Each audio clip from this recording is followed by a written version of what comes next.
Finally పప్పుండ్రలు ready అయిపోయాయండి. ఇంక వినాయకునికి ప్రసాదం పెట్టుకోవడమే. చూసారు ఎంత బాగుందో చూడడానికి.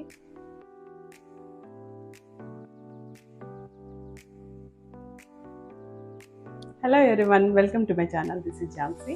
ఈరోజు నేను వినాయక చవితికి స్పెషల్గా చేసుకునే పప్పుండ్రాలు రెసిపీ చేసి చూపిస్తాను. అది ఎస్పెషల్లీ మా ఇంట్లో మేము చిన్నప్పుడు మా మమ్మీ చేసిన రెసిపీ అండి. ఇది మా మమ్మీ రెసిపీ. సో ఆవిడ చేసినట్టునే ఈరోజు చేసి చూపిస్తాను మీకు. సో ఈ వినాయక చవితి వస్తే భక్తి కంటే ఎక్కువ పిల్లలకి ఎలా ఉంటుందండి, ప్రసాదాలు ఎప్పుడు పెడతారని చూస్తారు కదా. సో ఎప్పుడు వినాయక చవితి వచ్చినా ఈ పప్పుండ్రాల కోసం తెగ వెయిట్ చేసేవాళ్ళం. సో అలాంటి రెసిపీ ఇది. తప్పకుండా ఈ వీడియోని చివరి వరకు చూడండి. సో ఈరోజు మనం చేయబోయే రెసిపీ పప్పుండ్రాలండి. వినాయకునికి చాలా ఇష్టమైన ప్రసాదం. సో దీనికి కందిపప్పు అయినా పెసరపప్పు అయినా తీసుకోవచ్చు, బట్ పెసరపప్పు అయితే చాలా బాగుంటుంది. తర్వాత బెల్లం, అలాగే బియ్యం పిండి కానీ గోధుమ నూక కానీ రెండింటిలో ఏదైనా తీసుకోవచ్చు. గోధుమ నూక అయితే మీకు ఈజీ అవుతుంది కొంచెం. అలాగే చూడండి, డ్రై ఫ్రూట్స్ మీకు నచ్చినవన్నీ తీసుకోవచ్చు, బట్ కొబ్బరి ముక్కలు అనేవి చాలా ఇంపార్టెంట్ దీనికి.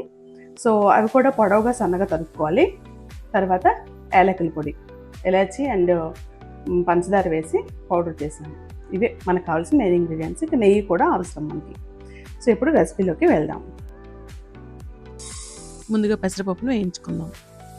ఇలా కలర్ మారిపోతే చాలండి. సో ఫ్లేమ్ ఆఫ్ చేసుకుంటే ఈ వేడికి సరిపోతుంది. చూసారా, ఇలా గోల్డెన్ కలర్లో వచ్చేయాలి.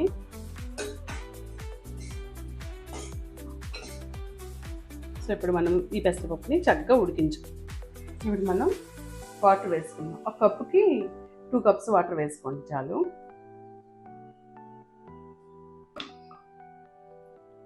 ఇప్పుడు దీన్ని 2 విజిల్స్ వచ్చే వరకు ఉడికించుకుందాం. ఇప్పుడు మనం ఉండ్రాళ్ళ కోసం వాటర్ పెట్టుకుందాం.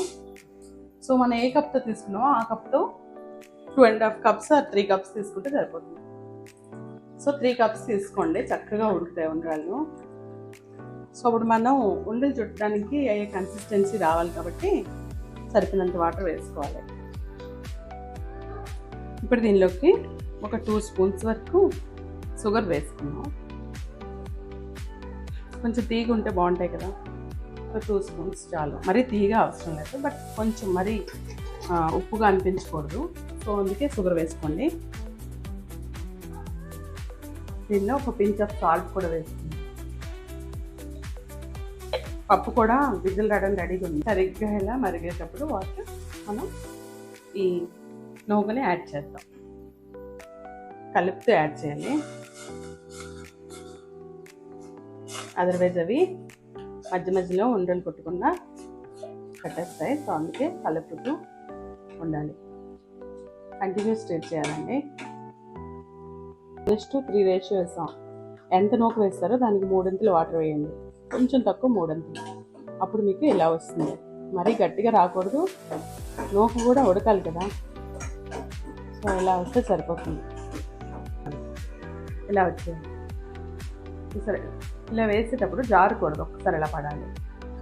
అప్పుడు చక్కగా ఉడికినట్టు. చల్లారిద్దాం. చల్లారి నుంచి చక్కగా చిన్న చిన్న ఉండ్రాళ్ళు చేసుకుందాం. మనం బెల్లం వేసుకుందాం. బెల్లం వేసి దీనికి సరిపోయినట్టు వాటర్ వేసుకున్నాం. మనం బెల్లం ఎంత వేస్తామో దానికి డబుల్ వేసుకోండి వాటిని. చూడండి, ఇది కరిగాక ఫిల్టర్ చేసుకోవచ్చు ఒకవేళ బెల్లం క్లీన్గా లేదనిపిస్తే మీకు. సో ఇందులో కొంచెం పంచదార కూడా వేసుకున్నాం. అయితే దీనికి ఎక్కువ అవసరం లేదండి, ఓన్లీ 2 స్పూన్స్ అయితే చాలు. ఇటువంటి ఇలా చక్కగా వచ్చింది. అదే కరెక్ట్ కొలతలో వేసుకుంటే సరిగ్గా వస్తుందండి. అలాగే మనం ప్రసాదం చేసేటప్పుడు వీలైనంత వరకు 2 చేతులు వాడకుండా చూడండి, చిన్నగా చేసుకోండి. లేదా ఓపిక లేకపోతే కొంచెం పెద్దగా కూడా చేసుకోవచ్చు. అప్పుడప్పుడు వాటిల్లో కొంచెం చేతిని డిప్ చేసుకోండి, అంతే. కొన్ని వంటకాలు అయితే అసలు లాస్ట్ స్వీట్స్గా మిగిలిపోయాయండి. అసలు తెలియదు మనకి. ఒకప్పుడు అవి తినేవాళ్ళం అనేది మర్చిపోయాం అనమాట. చాలా హెల్తీ అండ్ న్యూట్రిషియస్ కూడా. అందుకే అవి దేవుడికి ఇలాంటి ప్రసాదాలు ఎక్కువ నచ్చుతాయి అన్నమాట. అలాగే కుడుములు కానీ. ఇక రానున్న వీడియోస్లో ప్రసాదాలన్నీ పెడతానండి, నాకు తెలిసినవన్నీ పెడతాను. సో అవి కూడా ఈజీగా ఎలా తెలుసుకోవాలో చూద్దాం. ఇంకా బిగినర్స్ ఎవరైనా ఉంటే వాళ్ళకి తెలుగు కొన్ని ఇంగ్రీడియంట్స్ పేర్లు అవి కొన్ని తెలియవు కదా పిల్లలకి. సో అలాంటి వాళ్ళు ఇన్స్టాగ్రామ్ ఫాలో అవ్వండి, ఝాన్సీ కంసరానా. నేను మీకు లింక్ ఇస్తాను. సో దానిలో ఇంగ్లీష్ రెసిపీస్ ఉంటాయి, మొత్తం ఇంగ్లీష్లో డిస్క్రిప్షన్ అండ్ వాయిస్ ఓవర్ అంతా ఉంటుంది. And tasty tales by Jhansi కూడా ఇన్స్టాగ్రామ్లో ఉంది, దానిలో మీకు తెలుగులో ఉంటుంది. సో రెండు ఫాలో అవ్వండి వీలైతే. అండ్ నా కంటెంట్ యూస్ఫుల్ అయితే like, share, comment and subscribe చేయడం అస్సలు మర్చిపోవద్దు. సో చూడండి, ఇలా మొత్తం చుట్టేసుకుందాం. పప్పు చూసారు ఎలా ఉడికిందో. ఇప్పుడు దీన్ని చక్కగా మెదుపుకుందాం. మనం కొబ్బరి ముక్కలు వేసుకుందాం ఫస్ట్.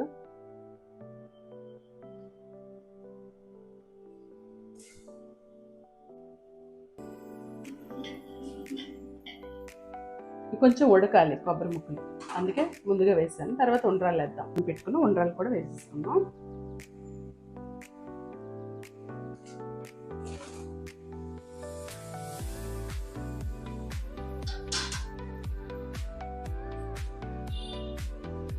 అయితే ఉండ్రాలు వేసిన వెంటనే కలపొద్దు, కాసేపు 2 minutes అని ఆగి తర్వాత కలపండి, విడిపోయే అవకాశం ఉంది. సో అలాగే ఉంచండి. కొబ్బరి ముక్కలు ఉండ్రాలు రెండు చక్కగా ఉడుకుతున్నాయి. ఒక 3-4 minutes ఇలా ఉడికించి తర్వాత మనం పప్పుని యాడ్ చేద్దాం. ఇప్పుడు మనం ఉడకపెట్టి పక్కన పెట్టుకున్న పప్పుని యాడ్ చేద్దాం, పెసరపప్పుని.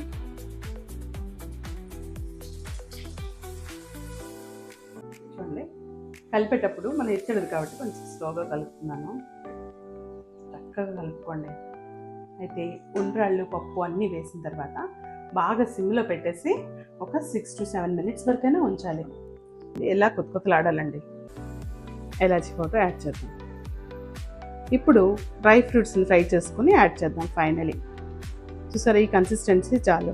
పెసరపప్పు చల్లగా అయ్యాక ఇంకా దగ్గరికి అయిపోతుంది కాబట్టి మరీ దగ్గరకు అయ్యే వరకు ఉంచొద్దు. ఈ మాత్రం చాలు. చూసారా, ఈ కన్సిస్టెన్సీ చాలు. ఇది చల్లారే కొద్దీ ఇంకా గట్టిగా అయిపోతుంది. అండ్ మీకు తెలుసా, ఇది ఫ్రిడ్జ్లో పెట్టి తర్వాత రోజు తింటే అండి చాలా బాగుంటుంది. మరి వజ్రగంటపోయే ప్రసాదం అంటే మరి అంత బాగుండాలి కదా, అమృతంలా ఉంటుందండి. ఇప్పుడు నెయ్యితో చక్కగా జీడిపప్పులు అన్నీ వేసుకొని దీన్ని చక్కగా గార్నిష్ చేసుకుని ప్రసాదం పెట్టుకున్నాం. ఇప్పుడు మొత్తం యాడ్ చేస్తుంది.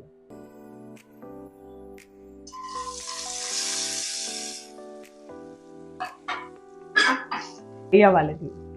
ఇలా అయితే చాలు. ఇంకా ఆఫ్ చేసింది. వేయించుకున్న డ్రై ఫ్రూట్స్ వేసుకున్నాం. ఫైనలీ పప్పు ఉండ్రాలు రెడీ అయిపోయాయండి. ఇంక వినాయకుడికి ప్రసాదం పెట్టుకోవాలి. చూసారు ఎంత బాగుందో చూడడానికి.